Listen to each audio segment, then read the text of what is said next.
Kana Umar radhiyallahu anhu yudkhiluni. Umar radhiyallahu anhu yudkhiluni, membawa masuk, menyuruh masuk, memasukkan aku. Ma'a asyakhi badrin. Bakhi badrin. Ini ada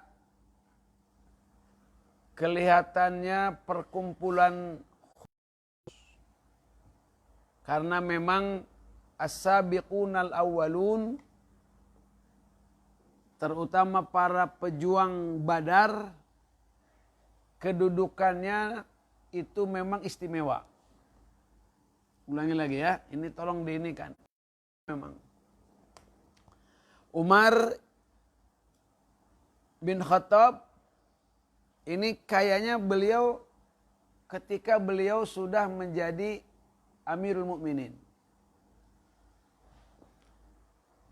mengumpulkan secara khusus para tentara-tentara yang atau para sahabat yang ikut perang Badar. Diperlakukannya oleh Umar seperti halnya diperlakukan oleh Abu Bakar dan juga oleh Rasulullah Sallallahu Alaihi Wasallam. Memang tentara Badar ini memang lain.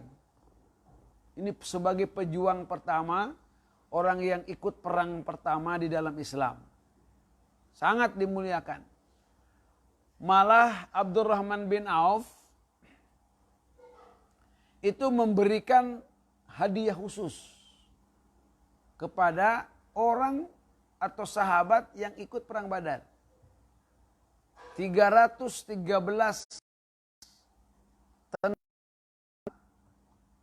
yang ikut perang Badar itu banyak ditulis oleh para ulama-ulama. Malah Abi dulu pernah mencetak nama-nama syuhada Badar itu. Satu persatu namanya itu. Tercatat oleh sejarah itu. 313 sahabat yang perang Badar. Terus kalau ada sahabat misalkan yang sedikit menyimpang sedikit saja, itu tidak boleh disakiti, tidak boleh diasingkan, tidak boleh disalahkan, tidak boleh oleh Rasul itu. Kenapa? Karena mereka dipandang sebagai pahlawan pertama. Kalau orang ikut perang Badar itu luar biasa. Nah, sekarang Ibnu Abbas itu kan masih kecil. Masih remaja lah. Ketika Umar ini. Umar mengajak atau suka masuk, membawa masuk Ibnu Abbas ini ke kelompok atau kumpulan atau golongan atau daftar masyayikh orang-orang tua daripada Badar itu. Yudkhiluni ma'a asyakhi badrin. Mengajak aku masuk, membawa aku masuk kepada senior-seniornya Badar. Faka'anna ba'dahum wajada fi nafsi. Di antara mereka yang tidak setuju. Ulangi lagi. Seolah-olah ada di antara mereka itu ditemukan sesuatu. Ketidaksetujuan lah. Siapa yang tidak setuju nih? Ya orang-orang Badar, tentara-tentara Badar. Kok Sayyidina Umar kok ngajak masuk Ibnu Abbas yang masih muda. Kira-kira kayak gitu tuh. Faqala lima yadkhulu hadha ma'ana walana abna'un misluh. Nah, ini cirinya. Ciri ada di antara sesepuh Badar tidak setuju kepada Umar atau kepada Ibnu Abbas yang dibawa oleh Umar ke perkumpulan atau pengajian lah, apalah namanya kita tidak tahu ya. Masyaikh atau orang-orang seniornya Badar. Ini 5 yadkhulu hadza ma'ana. Kenapa? 5 kenapa orang ini masuk ma'ana bersama kita? Walana abnaun misloh. Kami juga punya anak seperti ini. Nggak dibawa. Kira-kira gitu kira-kira. Ini menunjukkan ketidaksetujuan.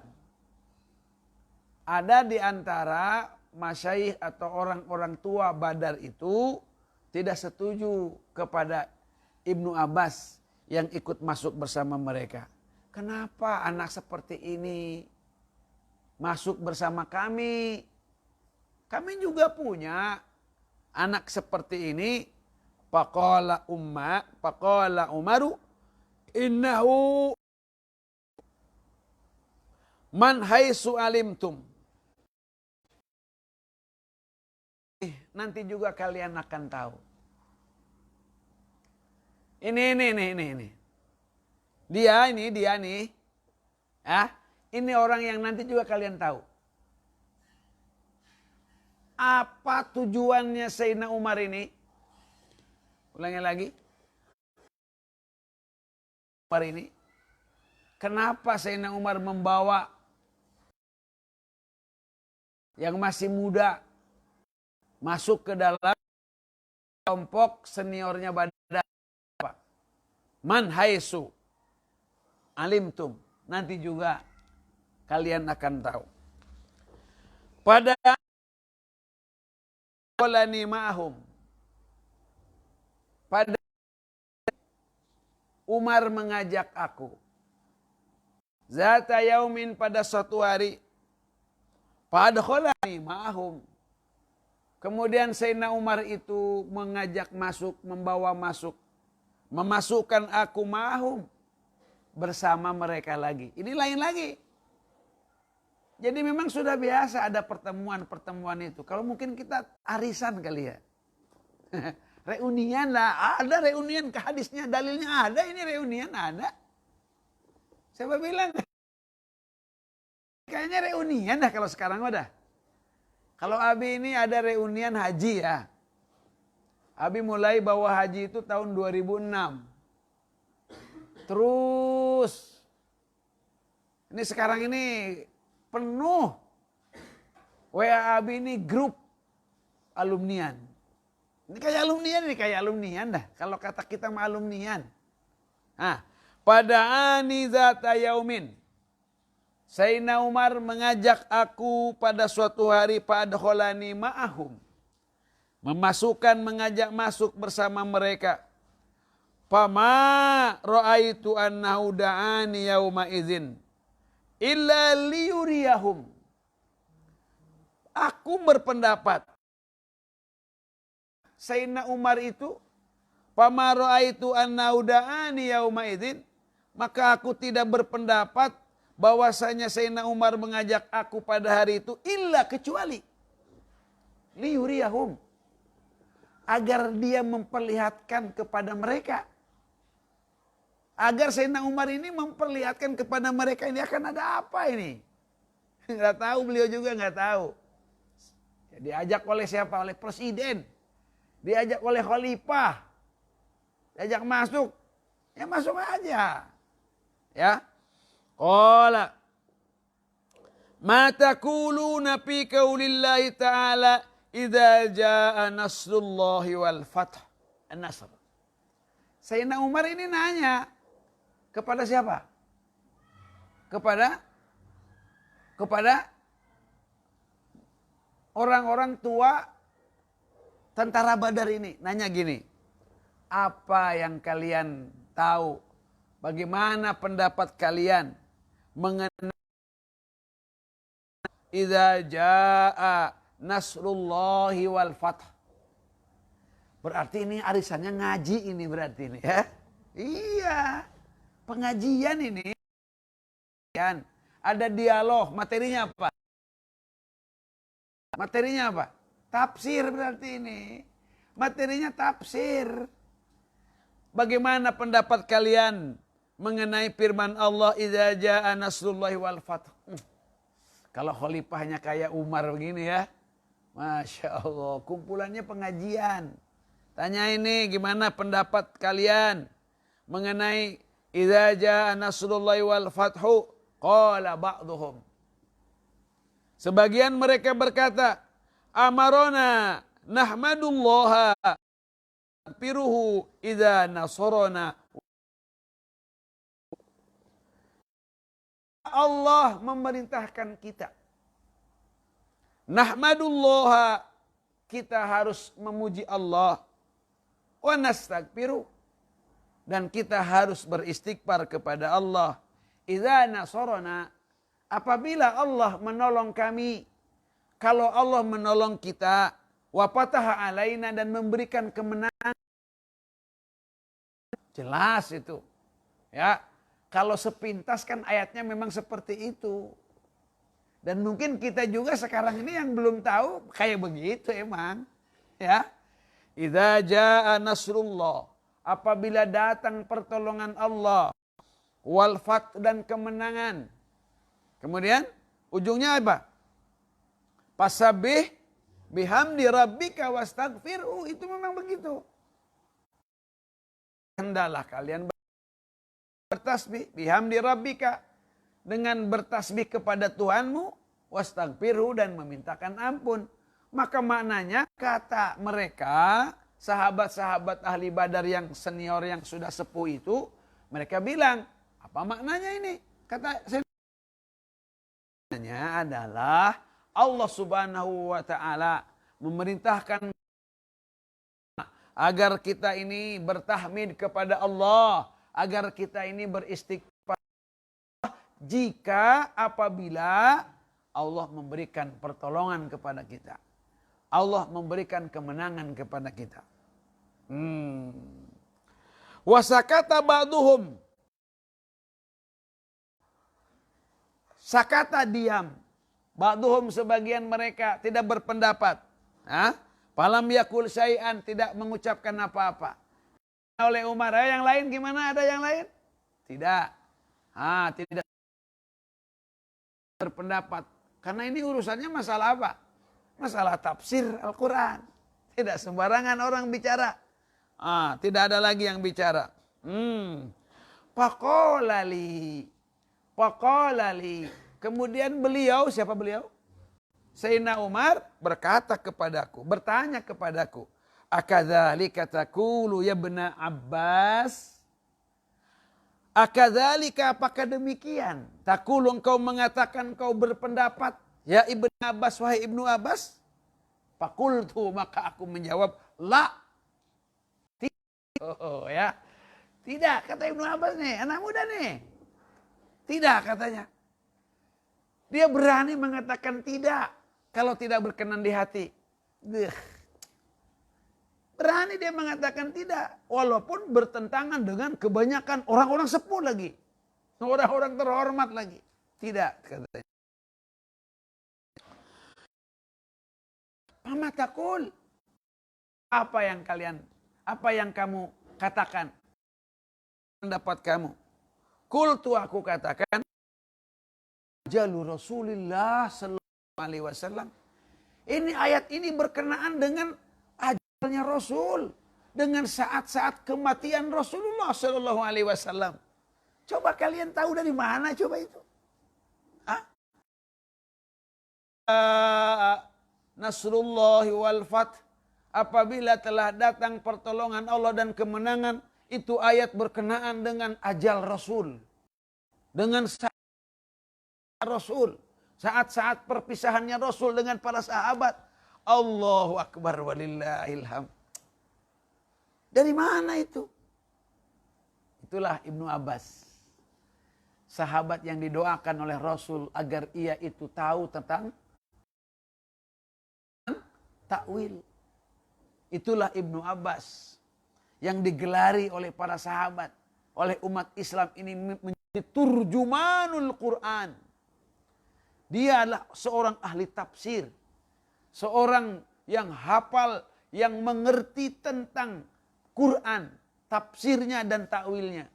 karena beliau didoakan oleh Rasulullah sallallahu alaihi wasallam. Wa dzalika alamatu ajalika. Alamatu ajalika. Itu ciri ajalika, saat kematianmu. Fasabbih. Lihat, apabila datang pertolongan Allah dan kemenangan, seolah-olah ini adalah ciri. Wahai Muhammad, fasabbih, maka karena itu bertasbihlah engkau bihamdi rabbika, dengan Tuhanmu, wastaghfirhu, dan banyak dan minta ampunlah kamu adanya, innahu, sesungguhnya Allah kana tawwaba, dialah Allah yang maha banyak menerima taubat. Faqala Umar, maka Umar pun mengatakan, ma'alam minha illa ma taqul, aku tidak tahu mengenai apa artinya illa ma taqul, kecuali oleh kamu itu, wahai Ibnu Abbas. Masya Allah. Baik. Coba kita sedikit. Di dalam Quran itu ada ilmu namanya asbabun nuzul. Di dalam Quran itu ada yang disebut dengan ilmu mawatinun nuzul. Di dalam Al-Quran itu ada yang disebut dengan ilmu asbab, sebab-sebabnya turun ayat. Mawatin, tempat-tempat turun ayat. Tawarikh, saat, hari, tanggal diturunkannya ayat. Ini surat Nasr, surat Al-Fatah. Ini adalah surat yang diturunkannya sebenarnya di Mekah. Yaitu pada ketika Nabi Shallallahu Alaihi Wasallam katanya melaksanakan haji, pendapatnya. Ketika Rasulullah melaksanakan ini di Mina, Rasul memperoleh ini. Ketika Rasul di Arafah, Rasul itu menerima ayat al-yauma akmaltu lakum. Ini surat Al-Maidah. Jadi surat yang terakhir menurut para ahli tafsir, surat yang terakhir secara utuh ini surat ini. Ulangi, surat ini. Cuman ulama menyebutkannya dan menggolongkannya surat ini diturunkan di mana? Coba kamu lihat, Makkiyah apa Madaniyah? Hah? Makkiyah apa Madaniyah? Kamu jangan asal-asalan ngomong. Makkiyah atau Madaniyah. Lihat dulu. Ah? Tuh kan, kamu makanya sembarangan kamu ngomong. Sembarang Makkiyah. Hati-hati. Oh, saya kan mengatakan Makkiyah, kan kata Abi turunnya di mana? Di Mina. Mina di mana? Binong, Mina mah itu mah Cicim. Di mana Mina itu? Di Mekah Mina itu. Nah, makanya kata Abi, perhatikan dulu. Menurut para ulama ahli tafsir, mengenai penggolongan surat atau ayat menjadi Makkiyah dan Madaniyah, ini beda. Ada yang berpendapat, ini yang masyhur. Yang berpendapat bahwa surat atau ayat yang diturunkan kepada Rasul setelah Rasul hijrah, maka dinamain Madaniyah. Walaupun turunnya di Mekah. Paham? Setiap surat dan ayat yang diturunkan di mana? Walaupun turunnya di mana? Surat dan ayat yang diturunkan sebelum Rasul hijrah, walaupun turunnya bukan di Mekah, namanya tetap Makkiyah. Seperti surat yang turun di Taif. Tuh, Taif itu bukan Mekah, tapi golongnya disebutnya adalah Makkiyah. Nah, karena itu sebelum hijrah. Nah, kalau setelah hijrah itu Madaniyah, walaupun ternyata turunnya di Mekah. Nih, seperti ini. Seperti surat An-Nasr. Nanti kita akan ada lagi ketemu keterangan tentang surat ini. Sudah, perhatikan dulu. Ada lagi yang disebut dengan mawatin nuzul. Mawatin itu apa? Tempat-tempat turunnya ayat Al-Quran. Nah, ini juga di mana tempat turunnya? Tempat turunnya itu banyak. Bukan hanya Mekah Madinah saja. Tapi kategorinya di dalam kenyataannya bahwa para ulama menulisnya cuma dua. Yaitu Makkiyah dan Madaniyah. Ulangi lagi. Makkiyah dan Madaniyah. Padahal nanti ada yang turun di Badar. Badar itu ratusan kilo. Dari Madinahnya jauh. Dari Madinah jauh. Dari Mekah juga jauh. Dan Badar itu bukan Makkiyah, bukan Madinah. Nah, tetapi surat itu cuma dua aja, Makkiyah dan Madaniyah. Maka ulama jumhur, ahli-ahli tafsir, ilmu Quran, ahli ulumul Quran itu mengkategorikan dua saja. Yaitu Makkiyah sebelum Nabi hijrah, Madaniyah setelah Nabi hijrah. Contoh lagi misalkan tadi ayat Al-Yauma akmaltu lakum. Itu disebutnya surat Al-Maidah. Al-Maidah itu kategorinya adalah Madaniyah. Walaupun ada beberapa ayat di dalamnya itu turunnya di mana? Di Mekah. Kemudian ada Tawarikh. Tawarikh itu mengenai tanggal turunnya. Kalau tanggal turunnya Nabi di Mina, Nabi itu disebutnya perjalanan hajinya adalah Tarwiyah. Tanggal Tarwiyah aja tanggal 7, tanggal 8 Nabi sudah berangkat, sudah berada di mana? Di Mina. Kemudian baru tanggal 9-nya Nabi berangkat ke Arafah. Kemudian dari Arafah nanti malam takbiran, kalau di kita itu malam 10-nya Muzdalifah. Nah, dari Muzdalifah itu ke Mina, kemudian ke Mekah.